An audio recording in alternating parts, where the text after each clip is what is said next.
Hello, I'm Dan Kosmeyer with Toledo, Ohio Ghost Hunter Society, and the Ghost Hunting 101 tip of the week is time syncing your equipment prior to an investigation. All your equipment that you have, audio recorders, video recorders, watches, any kind of miscellaneous equipment, if it has the ability to tell time on it, you want to zero that all in, get it synced prior to an investigation.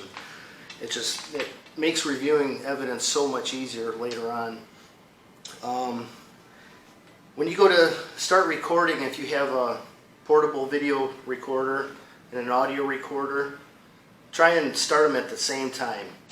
Get them going at the same second. That way, any video evidence you pick up and EVP evidence, you can compare them so much easier. When you go to stop a video recorder, you can keep your audio recorder rolling. That way you can pick up any EVPs in between sessions. Just make sure that when you go to restart a video session, that you're starting a new audio file along with it so that they're in sync together.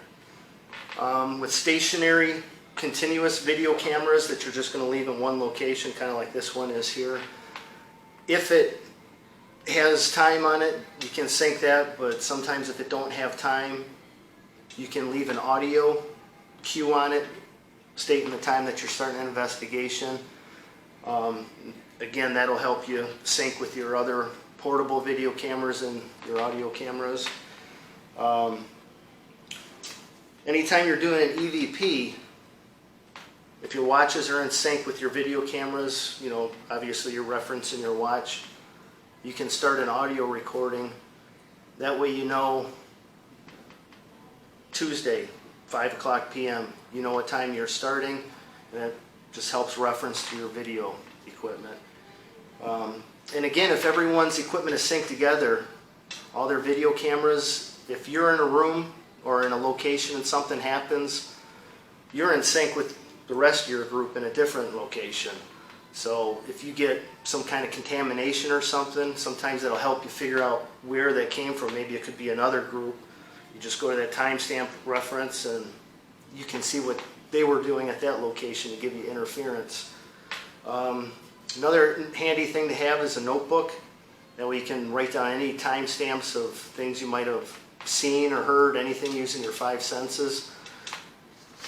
Let's see here. Again, make separate notes in your notepad for each room or each session you're doing. If you pick anything up, that'll just help you later on when you go back to look at the evidence. You can go right to the highlights of your investigation. A lot more efficient. A lot of times you have hours of video and audio recordings to go through, so if you make notes, that helps you jump right to the highlights. Again, a lot of this stuff can't be synced, millimeters, ovuluses. The main ones though, just going back to the beginning, video, audio, watches.